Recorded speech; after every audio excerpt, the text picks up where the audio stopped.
What's up, everyone? Welcome back to Empanada Sessions. Today we're bringing you a revised version of our mono green Brawly deck profile. Uh, this deck's one of the meanest decks in the game. It controls your opponent's hand size to the point where they either just don't want to play or they can't play. If you like making people angry, this is the deck for you.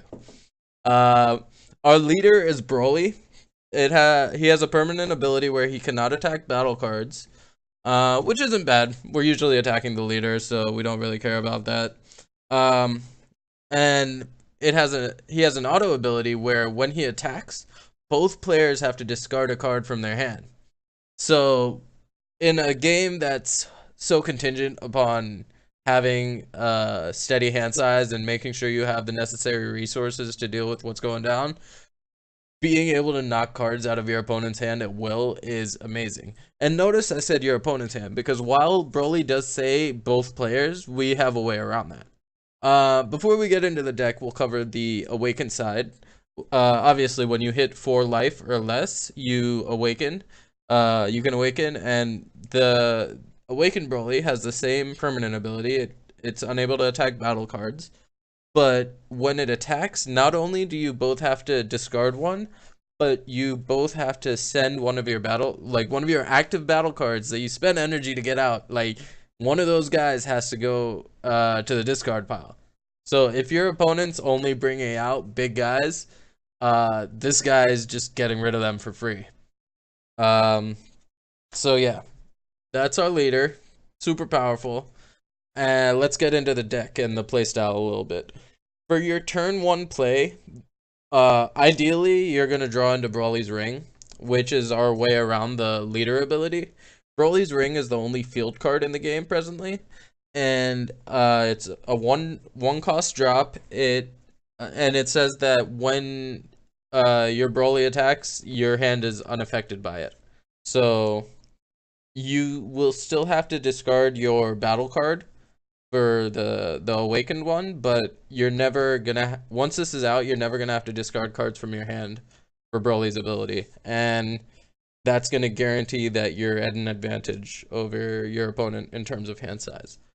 Um, to help us get to that Broly's Ring, if we don't find it turn 1, by turn 2, if we have this guy in our hand, this is Broly's father. He allows us to, for 2-drop, he says when you play him, he has an auto ability. You can discard a card and activate Broly's Ring directly from your deck.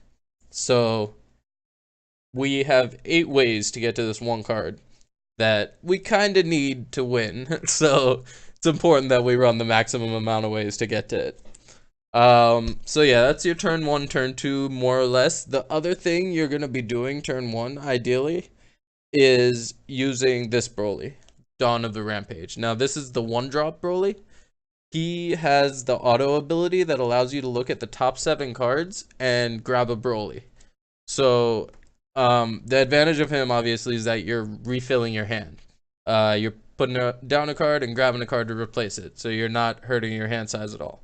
Also, a 1-drop that can evolve into your big hitters is very nice.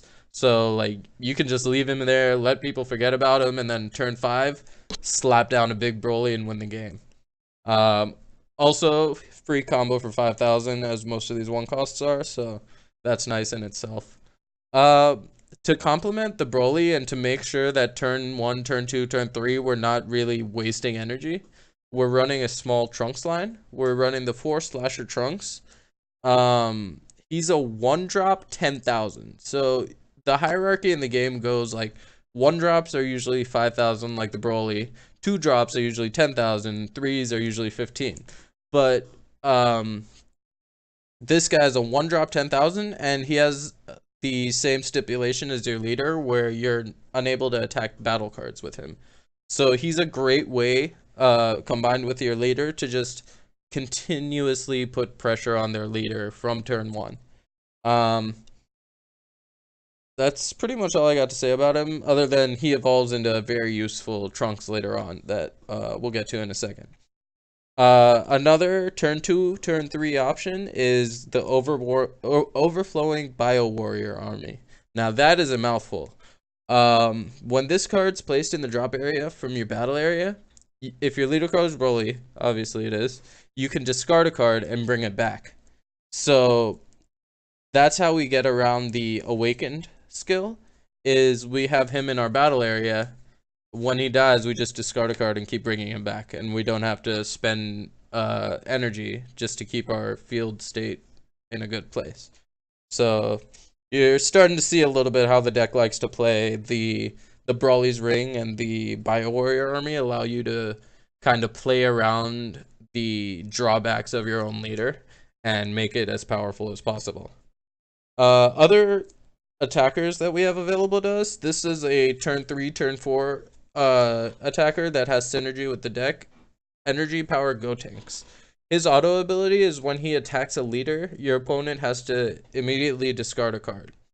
So another way to control your opponent's hand size. 3 drop, 15,000 is pretty standard.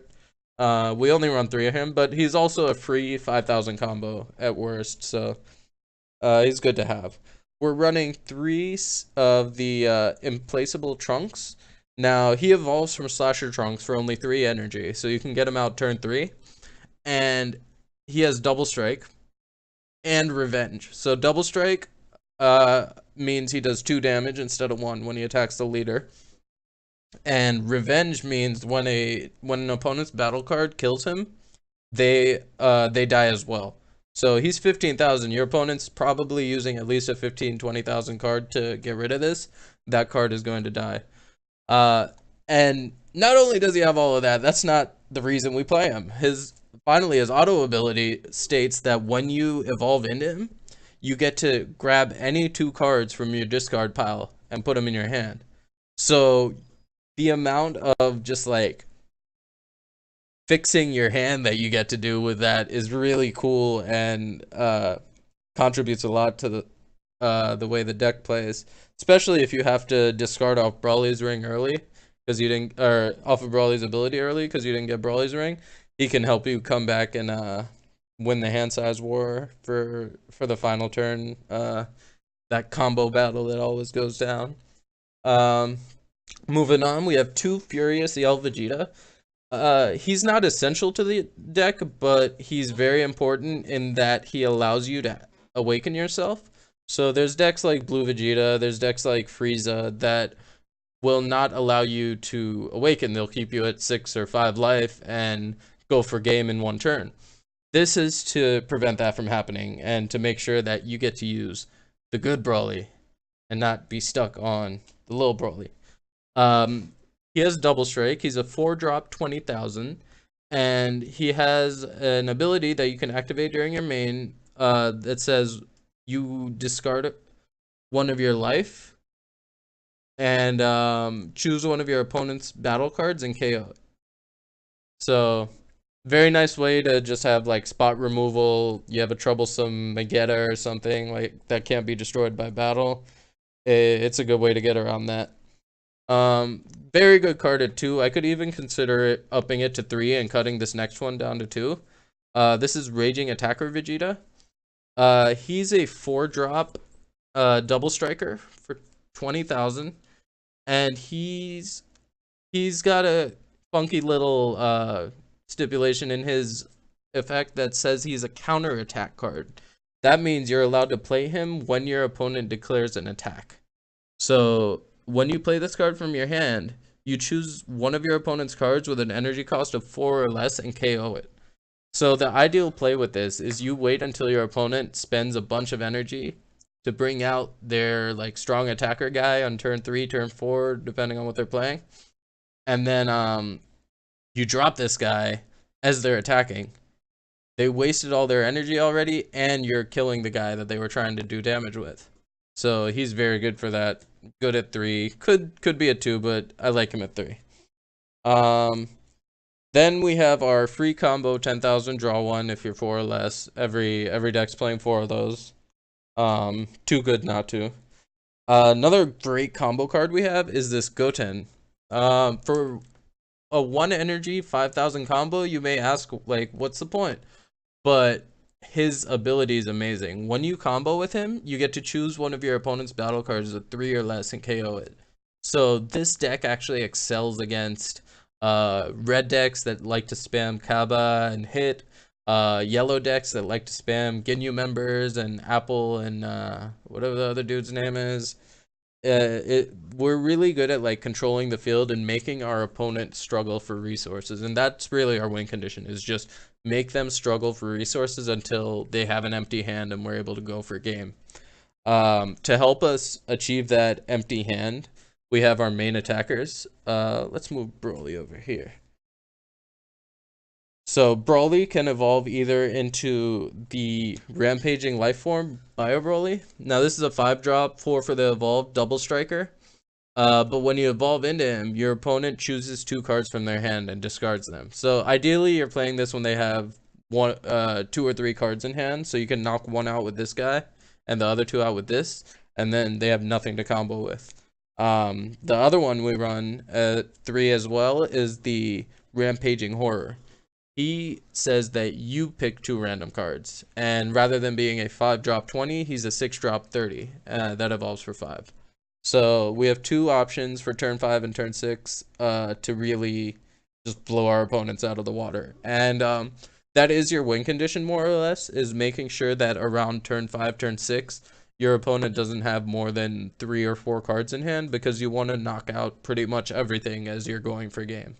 Or before you go for game, rather. To round things out, we're running 1 Family Kamehameha for a little more spot removal. It's a 1 cost that allows you to pop a 2 or less. So that lets you get rid of Hit, that lets you get rid of Kaba, that lets you get rid of any of the Ginyu Force guys, I'm pretty sure, are all 2 or less, except Ginyu. I think Jace might be 3, but you get rid of all the rest, get rid of all the little Frieza guys. It's just a good card at 1, just make sure you have a little extra spot removal. And then we run 4 counters, because this counter actually also is a pop. So for 1 energy, you counter, you block an attack, and then you pop one of their cards with 1 or less. So you're not really popping much. You're usually hitting the Boos or the Kabas, which are nice. But yeah, it's relevant enough that I felt playing 4 of them is warranted, because every deck has a 1-drop that they will eventually use later game that you would like an easy way to get rid of. So that's pretty much what that's for. And that's the deck, more or less. In testing, it's been very consistent, has done very well. As I said, the only real change I could see myself making right now is turning one of these into a Furious Yell. Other than that, I'm happy with the deck, and I hope you guys can make some improvements and maybe let us know how it goes for you. For Empanada Sessions, this has been Nassif. Thank you guys for stopping by. Like, comment, subscribe. And thanks for stopping by.